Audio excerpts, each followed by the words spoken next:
Hello and welcome, class. This is an asynchronous learning video for you, and it's about performing a brand strategy audit. I thought this would be helpful as you're getting into analyzing your Uber project brands. Here we go. Let me share a couple of slides that, as usual, I'll also post on the course website so you can look it up there. So today's subject, brand strategy, how to perform a brand audit. Well, the first thing that's important is that there is no one or two even right or wrong way, okay? It all depends on the situation, the brand, its development, your team, its skills, the time you have, how deep you can go.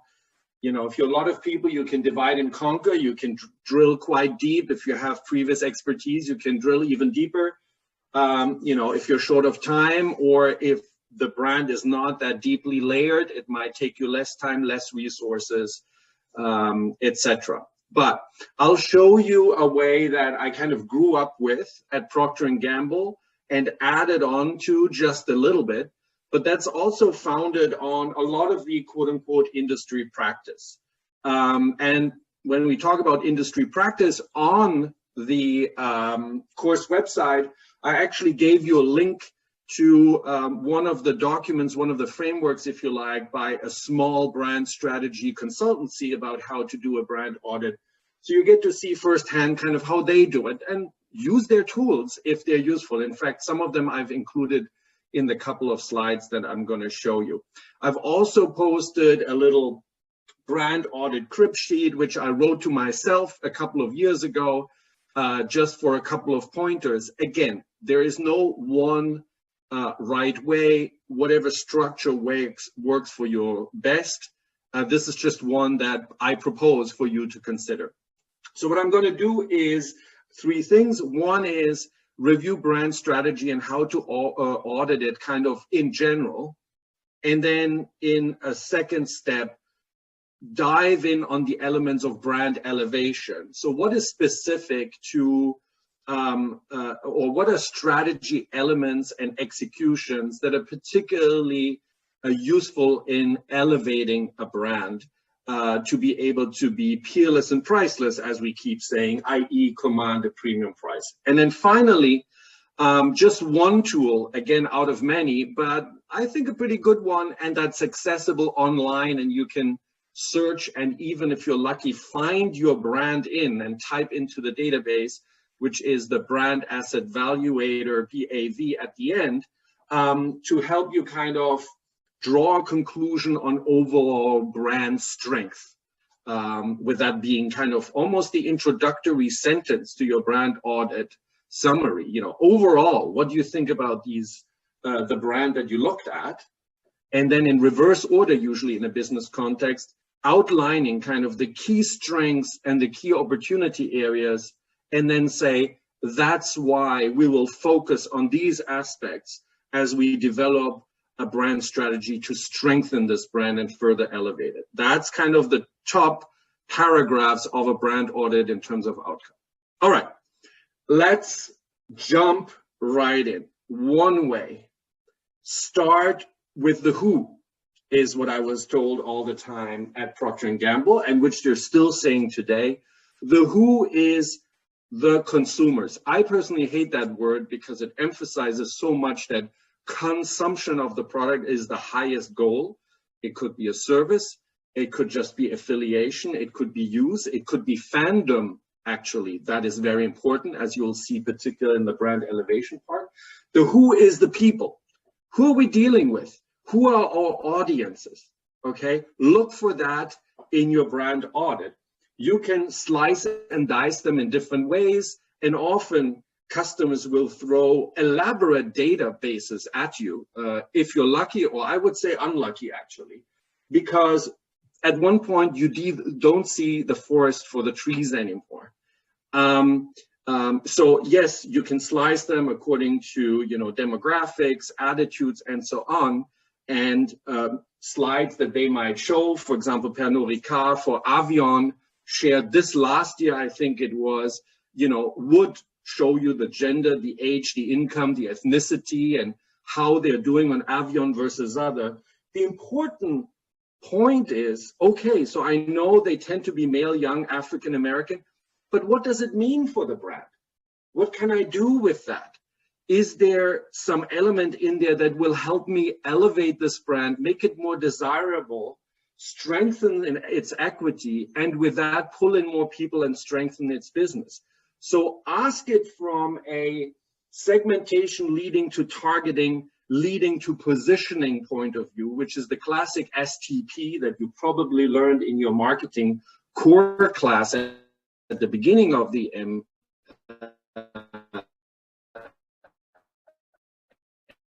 MBA. And ask, how can they be useful? Virgin Atlantic, as an example, versus the average generic American Airlines. It's a brand in this case, but it really stands for almost anyone, Delta or whatever. A couple of years ago, when Virgin started and actually fought British Airways first, they were able to carve out a very specific sub-target from all passengers, which was the experience seeker. The people who wanted to have pleasure while they travel on air, for whom it wasn't just a utilitarian thing or the cheapest ticket, they wanted to have some fun. And with that, introduce the online bar, yoga, fantastic lounges at the airports, etc. You'll see the story there.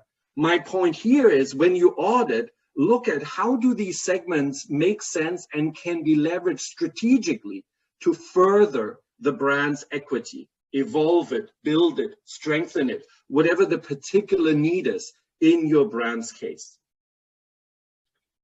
I won't go into that because it's a beautiful, fancy thing that I programmed. I'll do that in the other video. So after the who, we were told, look at the what. The what is about you, the brand now. We looked at the consumer, now we look at the brand. And what are you, the brand, about? And this often leads to the equity statement that the brand has. So on OXO, for example, this might be the equity statement that you will see if they use it still. This is about 2-3 years old, I think, so they might have updated it by now, and they'll tell you, our target audience, we just talked about the who is, our equity, our character is we're the curious problem solver, and all the way up, might remind you of Keller, okay? The essence and kind of the relationship we want to have with our consumer is that this brand enables an everyday that is better. We make every day better. Look at that and then assess. Is it fitting? Is it working? Are people perceiving it this way? Okay. Is there something missing? Should the promise be a different one in order to actually create this relationship? The product promise, the product benefits like the reasons to believe, our tools are thoughtfully designed, etc., etc. As you see here, the brand strategy tools we looked at, Keller, Acre, even Holt, okay, positioning is usually part of every brand strategy that might be shared with you, can be useful in teasing that apart and looking at the elements and deciding whether they're useful or not. Here is Acre, and you can see how from the brand identity to the positioning statement that you saw, it might be translated to advertisement. Okay, if I'm for the sophisticated, smooth gourmet, a product that, however, is easy to do, so I can elevate you to this kind of connoisseur status in easy ways, then that translates to George Clooney, who could be more suave and elegant, and the videos that they're shooting with him making a cup of coffee in easy ways. And then we'll talk about why he's fuzzy and why it's the fuzzy picture they select or not in the brand elevation part of the class. So you go from strategy via the position statement to the advertisement. Now, often in your case, your client might not lay open their strategy. Frankly, sometimes they're confused themselves about their strategy, and that's why they want you to participate and tell them about it. So what you actually have to do is you have to look at what they do, what they communicate, how they manifest themselves in stores, on the shelf, through their packaging, through usage, on their website, of course, on YouTube, in social media, and go backwards and conclude what the likely positioning and brand strategy is. Often you can see the intention and at the same time see how they fail in their intention. Remember that Oldsmobile ad that I showed you in the first session? You can see the intention, which you rightly recognized as rejuvenating. You know, this is a young people's brand. And at the same time, you could just smell that they're failing at it because it felt so desperate as an execution. So you can write the brand strategy, the positioning, and at the same time, you already have an assessment of nice try, but we need to try something else because it doesn't work this way. The New York Times was one of our project teams at one point. The team used Acre here, for example, to tease the brand apart, the what section, as I just called it. And you can see here how they extracted the essence, brand as a product, brand as organization, brand as symbol, brand as person. You can see these tools can be very helpful. Choose the ones that helps you most with your brand. All right, who, the consumer, what, the brand, now the how. How do they execute? I already talked about that in the George Clooney ad. You know, how are they manifesting the strategy and what can I conclude for the brand strategy? The little brand strategy company that I lead you to on the website has, for example, this brand inventory little book. Maybe that's a little bit over the top for you, but hey, if you're 6 people, maybe one person just looks at the who, the what, and the how. And if you just focus on the how, you can do this, okay? Look at what are their key assets. What do they say about the brand? How effective are they in attracting the who, according to the positioning statement and the strategy you have? How consistent is it? Has it been elevated? Meaning, is it so iconic that just the color red tells me it's Coca-Cola? Okay, just the swoosh tells me it's Nike. Just the weave tells me it's Bottega Veneta. Or is it all over the place and nobody has a clue what this logo or this aspect of the product or this shop stands for because it's not recognizable? Assess the how, okay? Often, kind of an internet image search gives you a good indication of a couple of things right there on the first 2-3 pages of scrolling through the image search on Google, which is it consistent? Do they always use the same color? Do they use the same logo? The messaging, do they always talk about something that is consistent? Here we have Pampers.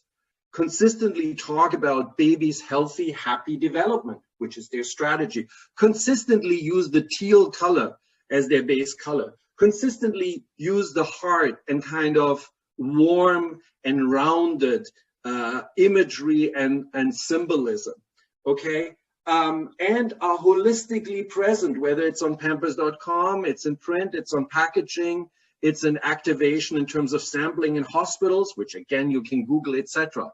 So overall, a very consistent and strategic approach to all the touch points that might be reaching the consumer. You can do this online. Of course, it's nice to walk through stores, etc., but this is pandemic times. Fortunately, a lot of things are possible online. What is nicer in the field, but still you can deduce or remember sitting at home, is whether in all of this action, there's also sensory branding and rituals at work, all right? An example of this is Godiva. Some of you who are familiar with the American market, particularly big cities, they might have encountered somebody like this lady with a bunch of strawberries, particularly in summer, dipping chocolate, dipping the strawberries into Godiva chocolate and selling them. The point by the here is actually not the sales of chocolate dipped strawberry. It's a terrible profit proposition. It makes a loss. The point here is to bring the equity of Godiva across. It's handcrafted. It's delicious. It is an upscale product. The positioning, look where they are here. They're in a department store between Aesop, which we'll talk about, and GHD, which is an upscale, hair tool, etc. At least they position themselves here as an upscale product, being in a mall versus, next to the hot dog stands. You could argue, well, why are they in the beauty aisle? Does that make sense? Okay. So my point here is look at the rituals, look at the manifestations, see what they mean, see whether they work for this brand. Okay. Include that in your how analysis. And then finally at P&G, for the longest time, the end of the assessment was ATL, assessing the landscape. That is what you would call the competitive review, the total market review, size of price, size of market, competitor and competitive analysis, etc. My experience is that that's what you're best at, because most of your management classes, operations classes, and so on, dive into that aspect over and over again. What I want you to remember is here in this class, we focus on brand strategy. So while competition, of course, is important, size of the market, of course, is important, macroeconomic growth, inflation, etc., all has an influence. They are not the biggest drivers usually of defining your brand strategy afterwards. Hopefully, you're not driven by just inflation, okay? So while it is important, don't get stuck on just doing a deep analysis of the beer category or, tequila or whatever it is this time.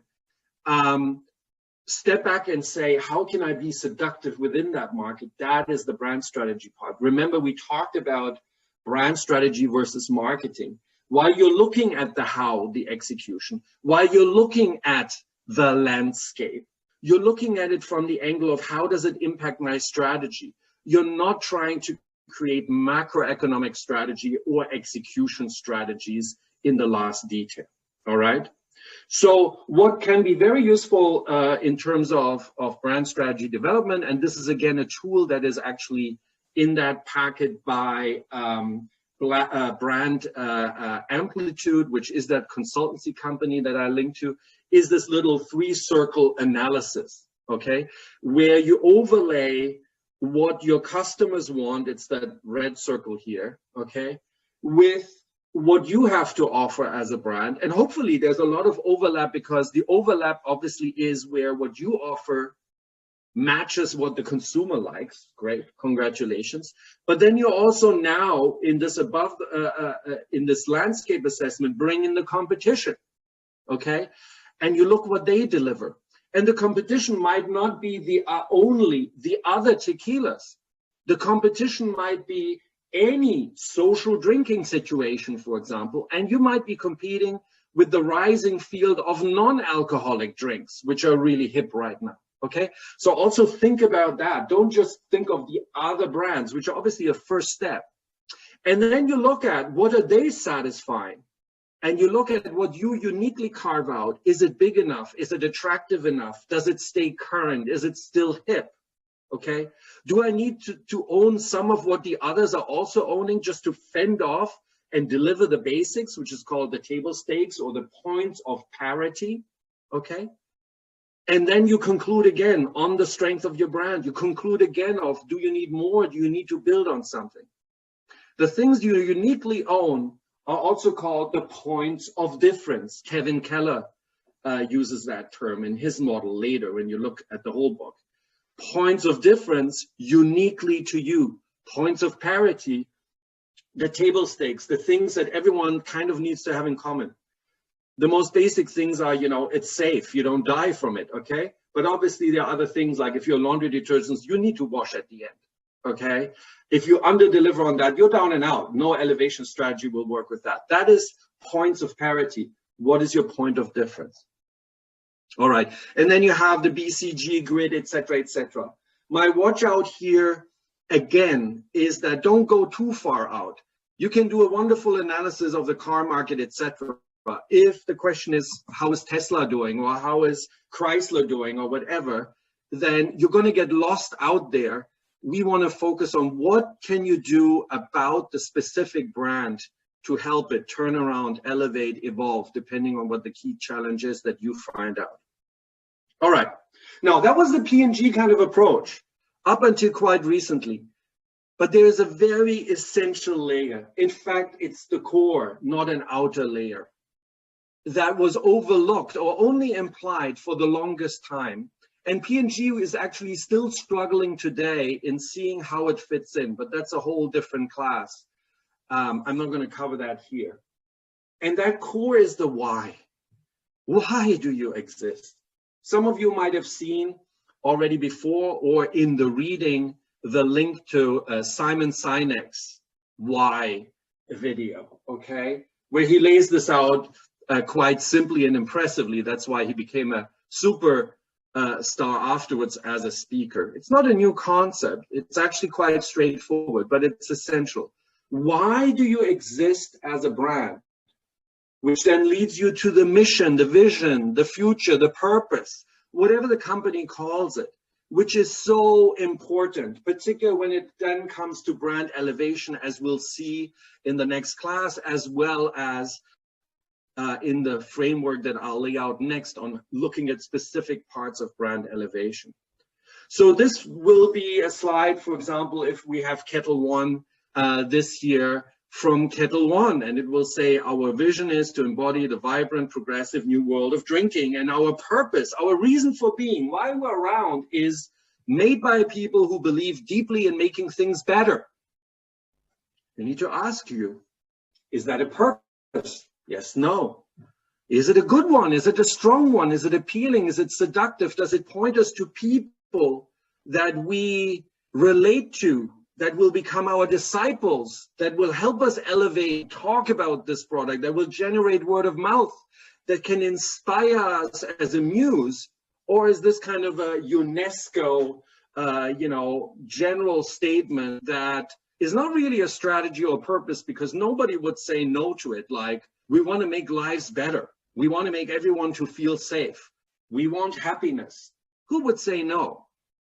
So be critical and look at how strategically incisive, decisive this purpose is, and how much it can be leveraged and lived also by the brand.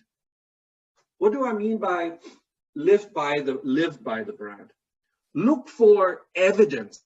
Okay, now I know this is pandemic times, so again, it's mostly an online exercise, but in better times, it was possible to go to stores, to go to plants. Now you need to read PR releases and look at the pictures. We'll try to find evidence. This is from a PR release from Method when they were acquired by SC Johnson. And you can see the mission of Method reflected in what you see in the pictures. Okay, it is made by and for people against dirty, which we'll talk about when we talk about mission. It's a broad statement that not only talks about stain removal, it talks about a certain ethical approach to making clean products, products that are not toxic, products that do not hurt the environment. And the evidence you can see in this company living its purpose is, for example, first thing they do is put a windmill next to their new plant close to Chicago and cover the parking lots with solar panels in order to be as carbon neutral as they can at this point. They also recycle rainwater and so on and so on. And then, of course, there are the symbolic, iconic kind of acts, like, for example, in the corridor, everywhere saying, we are the people against dirty, to activate and remind employees, etc., etc. So look for evidence of the company truly living its why, its purpose, its mission, its reason for being, or observe there's a total lack of it, or observe that there's even a total disconnect between what they say in their public statements or in their advertisements about themselves, their attitudes, their beliefs, and what the organization really looks like, what their actions really are all about. Maybe there's a total lack of actions, or maybe the actions are contrary to it. That is what why research is all about. as you audit the brand. All right, so I've given you this one way of structuring it all and how the strategy models might help you fill this all in and how a little brand agency does it, okay? Again, it's one way to help you along. If you find better ways or you feel like you need to skip some of this, up to you. It's the outcome that counts. I also want to make you aware again that the why, who, what is kind of at the brand strategy level. Those layers are pure brand strategy. It's your job to develop those layers as you develop the brand strategy. The how and the broader competitive, cultural, political, social context are more at the marketing execution level. Why are we then even including them is what I just showed you. The way you express the brand, whether it's the communication or your plant, has an impact on how your brand is perceived, taken for real, able to project authenticity. So we are interested in those aspects of execution, of cultural context. What in the cultural context, what in the category context helps us explain and reinforce our strategy.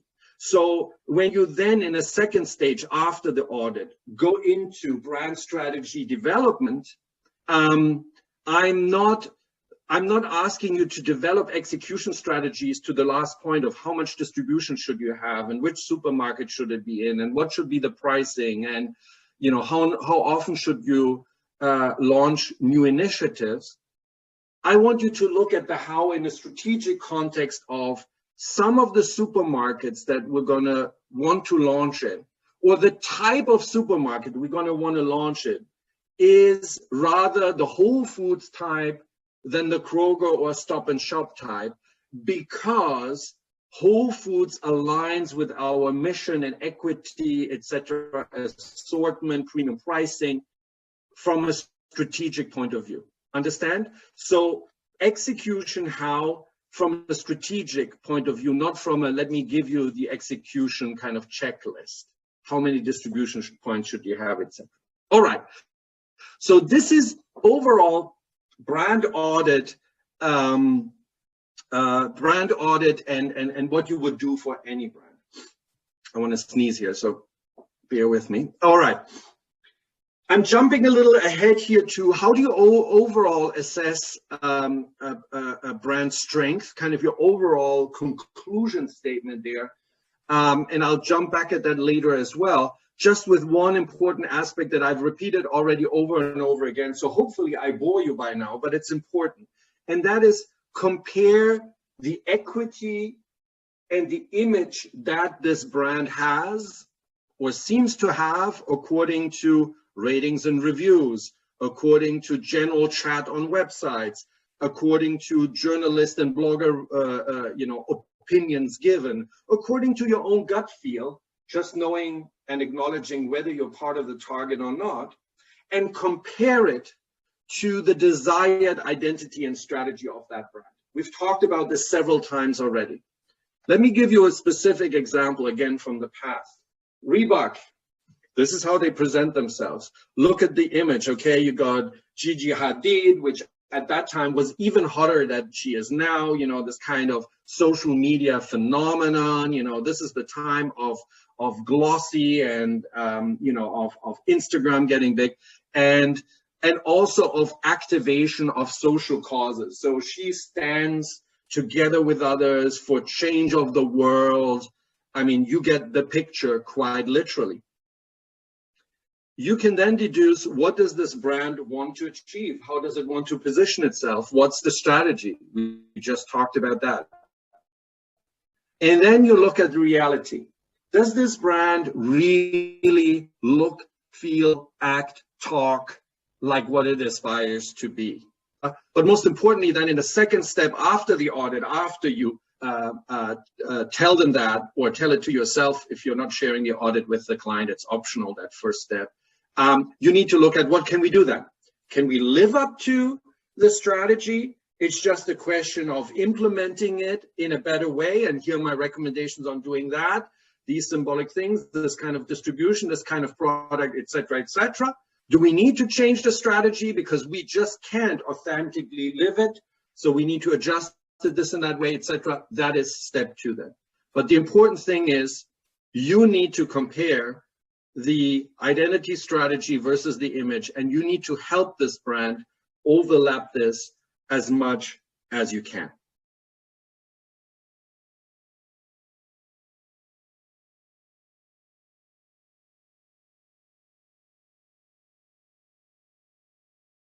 All right, now the second part. The second part, which is all about the elements of brand elevation specifically, because in this first part, we talked about, what you would audit and do, hopefully, for any brand that you come across. Now, in this class, we particularly talk about how to make a brand priceless, peerless, able to command a premium price, being particularly seductive and culturally relevant. And how do you go about that?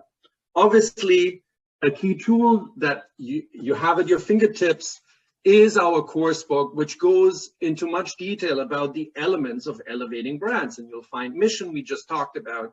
You'll find the concept of Uber targets and how they allow you to balance inclusivity and exclusivity and create a positive tension of longing versus belonging that helps to elevate brands. We're going to talk about unselling in the next class, and about myth, we're going to talk about products. You can jump ahead and have the book help you analyze the brand at hand for your brand audit by looking at the end section in each of the principles, which has kind of a little bit of how do you achieve mission, how do you achieve unselling, and at the so-called 77 questions at the end of the book, which have some questions you might want to ask yourself, and or if you can't find it out, your client at the briefing meeting that you have to specifically drill into elements of brand elevation. That second book I was talking about, which is purely a how-to book that lays out the steps, where this one is a model kind of explaining it. That how-to book also will have the same elements of mission and product and so on, and lay out specifically the steps that a marketer would take in order to achieve brand elevation. So again, it can be a helpful guide if you have it, one per team or so, to look it up. And there you will get even more didactic kind of what are the methodologies to dig into mission, to design a product or an organizational manifestation that lives up to a mission. So let me take that as a quicker framework, dream, do, dare, to lead you through some of these elements you should look additionally at or in depth at as you audit the brand for its brand elevation potential. One is the dream. Start with the dream. Remember the why, the dream, which should manifest itself in mission and myth. Specifically, for example, your brand might be OXO, which I picked here randomly as a slide from a year ago or two, that has a myth. They will tell you about a myth. It will find itself expressed in a collection of gloves that they have on the wall and in the development of the product, for example, which can be spun into a myth, in fact, is spun into a myth, and which can be leveraged together with a mission that I showed you earlier and activated. But don't only find the myth, also see whether it makes sense, whether it fits nicely together, whether it helps the brand, or whether it might warrant reshaping a bit or glorifying more. Some brands have a myth, but they're not aware of it. So one of the biggest findings you might have for them is to leverage the myth at hand or to create one. And what should it be? All right. Mission, myth, how does it fit together? And then we get to the doing. What are they doing now to express it? Express it first through their products and services and manifestations, but also internally. Do they shine from the inside out? Remember what I showed you about method, okay? Solar panels, etc. They truly live it. So look at that, for example. You know, Spotify is giving artists a chance to fundraise during the pandemic. could be evidence of an expression of their mission and living it. So we look back and, oh yeah, we discover Spotify has at its mission to help independent musicians make a living, okay? And that is bigger than just their profit making, because it really benefits the musician in some places more than them. So here we see evidence and we see the doing, we see the shining from the inside out. I'm not saying that Spotify is particularly strong. I'm saying that if you're a sleuth and you do your brand auditing work, you might get to aspects that you can help Spotify elevate to be aspirational and be an Uber-Brand, to be an elevated brand. A nice example of a voluntary participation assignment from a previous class, and that's my little pitch here. Do voluntary participation assignments. They're nice little capsules. They allow you to upgrade your participation. They allow you to get a little bit of training and become used to applying the principles, and they help you with the project. So in this voluntary participation assignment, somebody looked at the Stella McCartney brand and very nicely showed how the principle of living your brand comes to life, because, you know, she is for sustainable fashion, for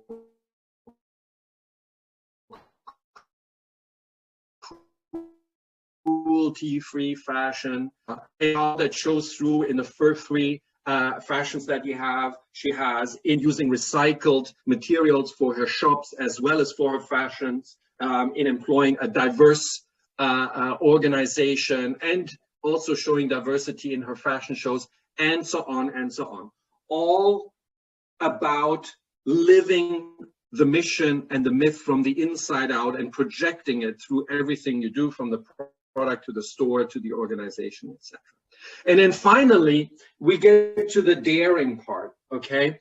And daring for brand elevation, as you'll learn in the sessions ahead, is all about, you know, if you want to be everything to everyone, it's probably not going to cut it. You need to project and create a relationship with certain people that have, at minimum, an attitude, but better, a conviction and ideology that you are about also. We've previously already talked, for example, about Apple being for the creative class, you know, and then the minimalistic kind of design talking to that and fitting with that. And then obviously the stores and everything else going with it as well. You need to find the Uber target here. You will get tired by the end of this class about hearing about the Uber target. Uber target are the people that can represent your brand and create ambassadorship, but also the tension versus the others.